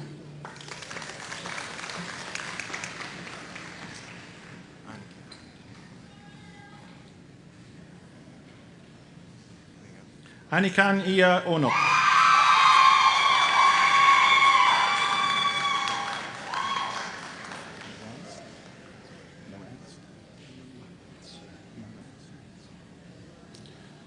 And now the recipients of the Bachelor of Arts Honors in Economics, Evan Frank Marantz.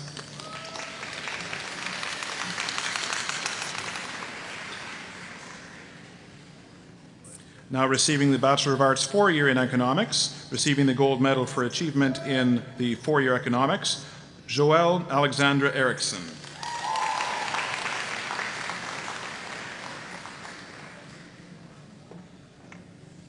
Ying Ying Zhu.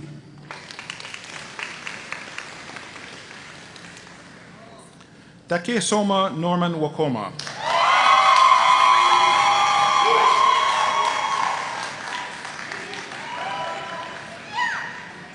Now the recipients of the Bachelor of Arts in Economics, Cletus Kanebi Ashibogu.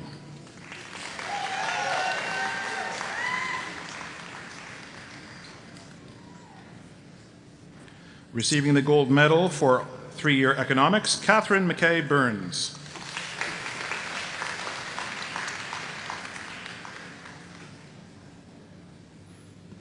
Nuran Olewela Gadamosi.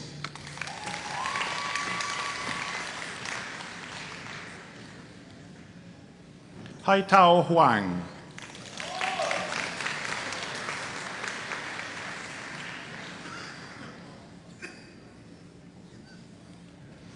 Osakuban Success Atubar.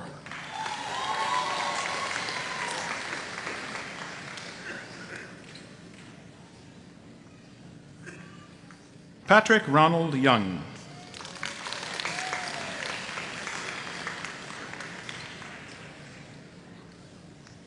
And now receiving the Restaurant and Food Services Entrepreneurship Diploma, joint with the Manitoba Institute of Trades and Technology, Amy Dawn Wilton.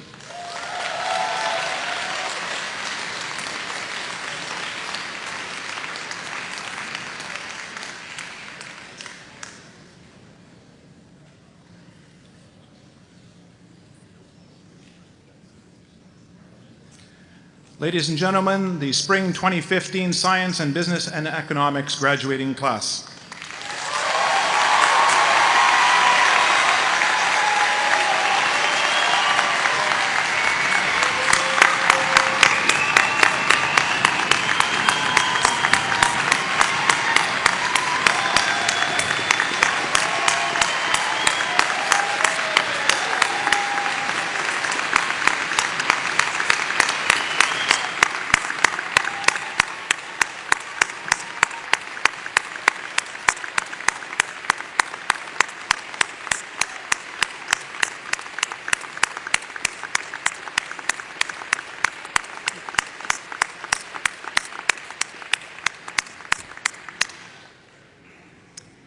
Well, I have to say, some of the parents, friends, and family cheered as though they were definitely relieved that you got through.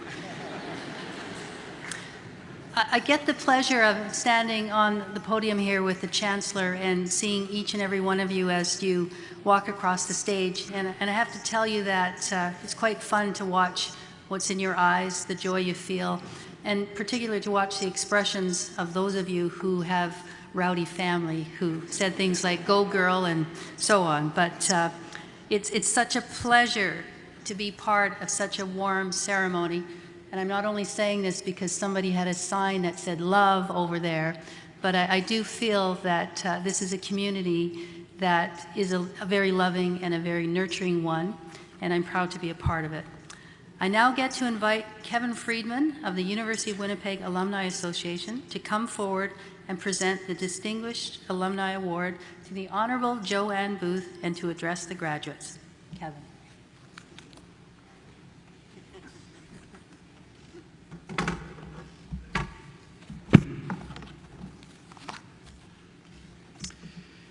The Honorable Joanne Booth has long been a passionate public servant, leader, and advocate for Canada's agricultural sector.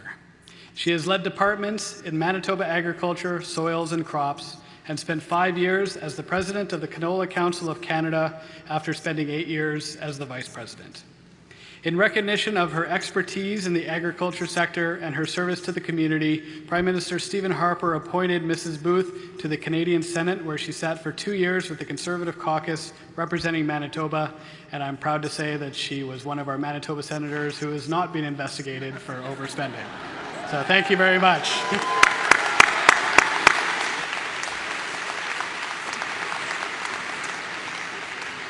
She is currently the CEO of the Canadian International Grains Institute, a Winnipeg-based organization that works with the agricultural community worldwide in the promotion and utilization of Canadian field crops. Their mission is to create a global advantage for Canadian field crops through the delivery of technical expertise, support, and customized training to the domestic industry and customers around the world. Her passion for agriculture took root at the University of Winnipeg, where she graduated in 1976 with a Bachelor of Science degree in biology. She went on to complete a Master's in Science and Entomology from the University of Manitoba. Since then, she has spent nearly 4 decades working in various capacities in the agricultural sector, becoming one of the faces of Canadian agriculture worldwide. Mrs. Booth believes that it is important to keep a focus on agriculture and where our food is coming from in Canada, as she has stated upon assuming the leadership of Canadian International Grains Institute. This opportunity represents coming home to me as I come back to work in an industry that is so critical to Canada and to Canada's reputation internationally. Mrs. Booth has served on many agricultural advisory committees in both private industry and government, including the Canada Grains Council and the Entomological Society of Manitoba. She has also served a variety of community organizations, such as the Golden Prairie Arts Council, which promotes arts and cultural activities in rural Manitoba. For all of her service to farmers, the wider community, and Canada's agricultural sector, a cornerstone of Manitoba's economy, the University of Winnipeg Alumni Association is honored to present Joanne Booth with the Distinguished Alumni Award.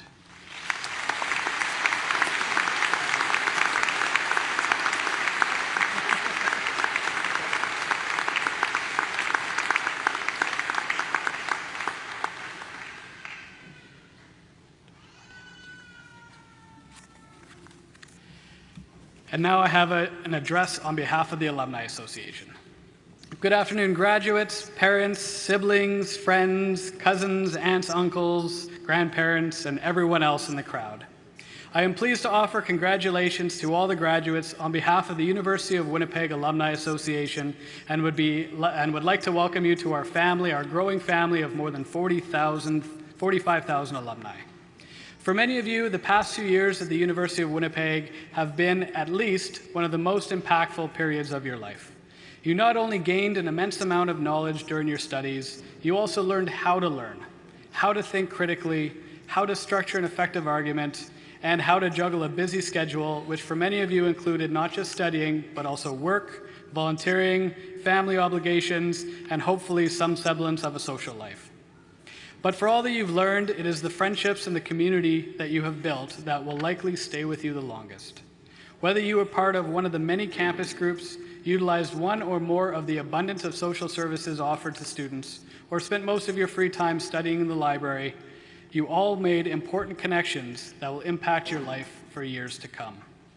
The University of Winnipeg Alumni Association strives to maintain these connections through a bevy of activities and opportunities for alumni to support the university and its current students. We hope that you will wear your alumni pin that you now have with pride, and that you will seek out ways to continue your engagement with this wonderful institution and with the wide alumni community. Some of the ways that you can support the work the Alumni Association does is outside, immediately after the graduation, you can buy a frame from our volunteers outside. You can buy a book just generously donated to us by one of our retired faculty members, Dr. Robert Young. You can purchase a University of Winnipeg license plate at your local AutoPack agent, and you can also come to the Alumni Association Annual General Meeting on Tuesday, June 23rd. Finally, I'd like to close with a brief life lesson courtesy of the Australian comedian and philosopher Tim Minchin. We must think critically, and not just about the ideas of others. We must be hard on our own beliefs, take them out on the veranda and beat them with a cricket bat.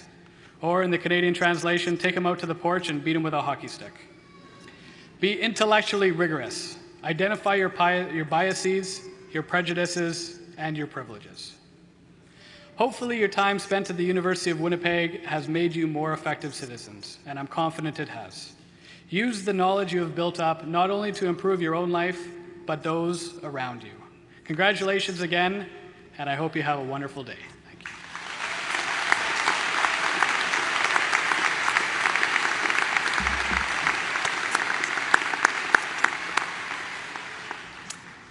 Thank you, Kevin, and congratulations, Joanne. On an occasion such as this, we thought it was important to give the last word to the students. It is, after all, your day. And so I'd like to invite Heather Whitaker to the platform to give the valedictory address. And as she makes her way here, I will tell you a little bit about her. Considered one of the top undergraduate students in Canada working in biomedical research, Heather Whitaker is a resourceful, driven, award-winning student with a passion and a curiosity for neuroscience, particularly the physiology of the aging brain. Whitaker has earned more than a dozen awards and scholarships and is described as explosively bright. She plans to become a practicing physician involved in clinical research and wants to have direct involvement in the care of people with dementia. Heather has spent her last 2 summers engaged in undergraduate research with a focus on Alzheimer's disease.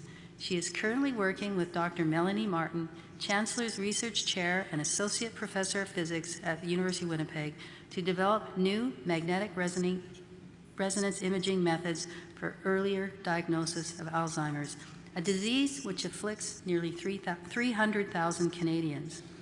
She has published a paper with Melanie Martin and has a second one in the works to be published this fall. She discovered her path by volunteering at Grace Hospital, where she observed how challenging it is to cope with such disorders, both for patients and their families. This experience sparked her interest in the aging brain and led her to a volunteer position with the Alzheimer's Society of Manitoba. This fall, Heather heads to Europe to begin her master's degree and continue her research in clinical neuroscience at University College London, a world-class dementia research center. It is my pleasure to welcome her to the podium now to give her valedictory address. Heather.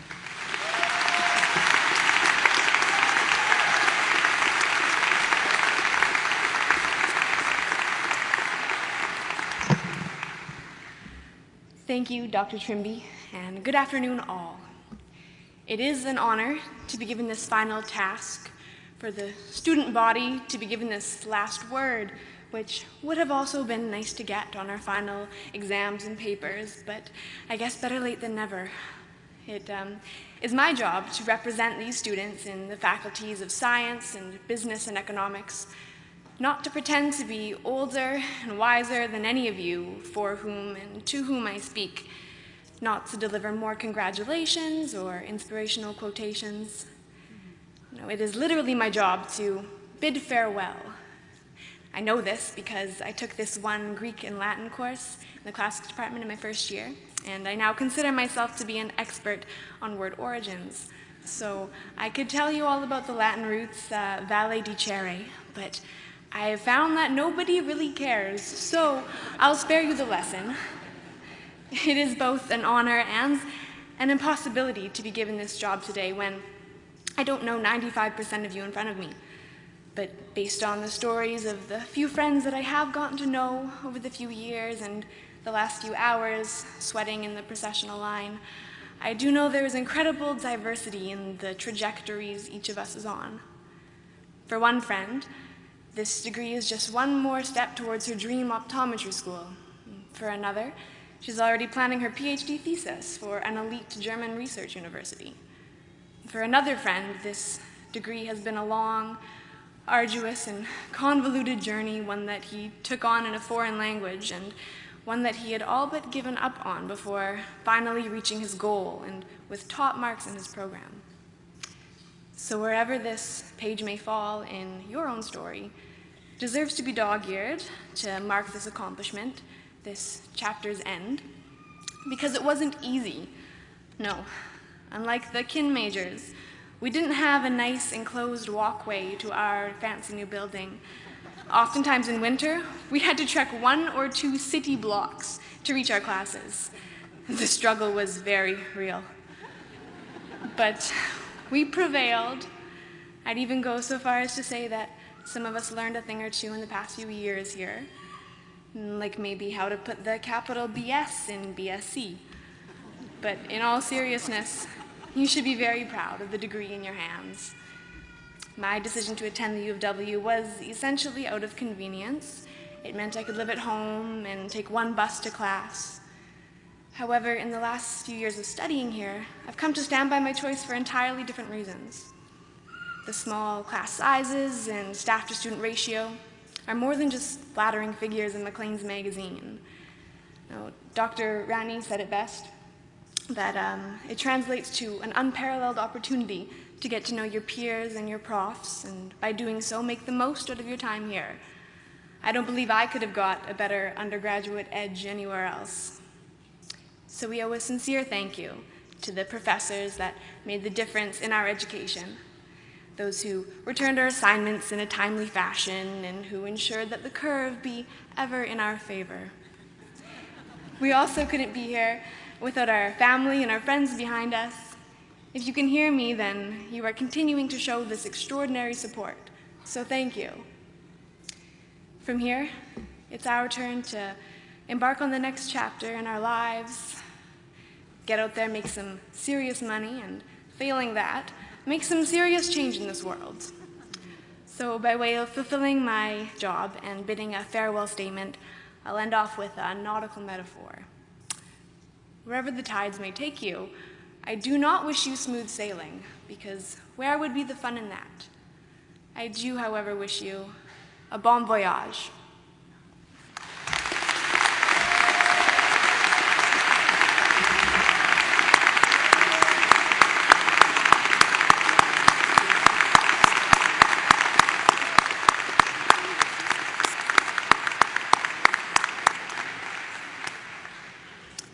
Thank you very much, Heather. Great choice to be our valedictorian today. I want to say how delighted I am that so many relatives and friends of the members of our graduating class are here with us today. I know the pride and pleasure you feel, augmented perhaps by a certain measure of relief, and I know how much your support has meant to our graduates. I would therefore like to invite the new graduates of the University of Winnipeg to turn in whichever direction they prefer and join with members of the university community in expressing appreciation for your support.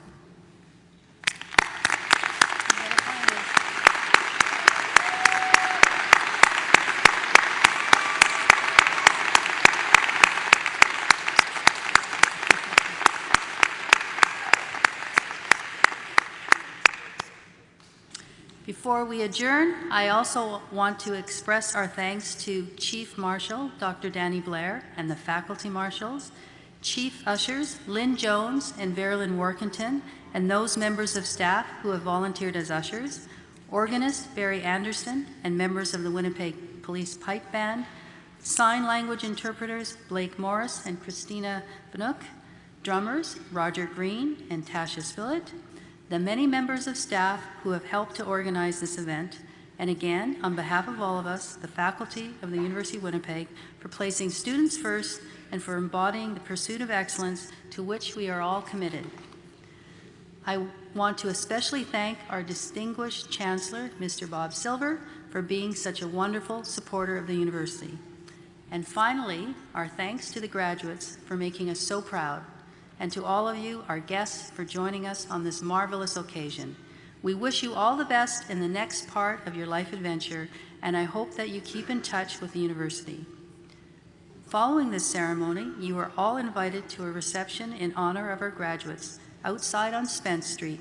Students will be led out by the pipers outside.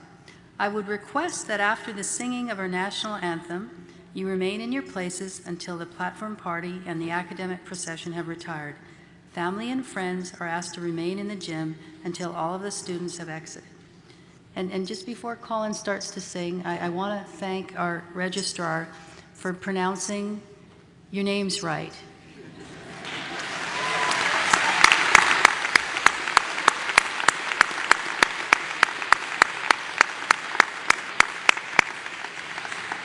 But what he told me is, even if he doesn't get it right, he just tries really hard to look like he did. So he's now going to sing the national anthem.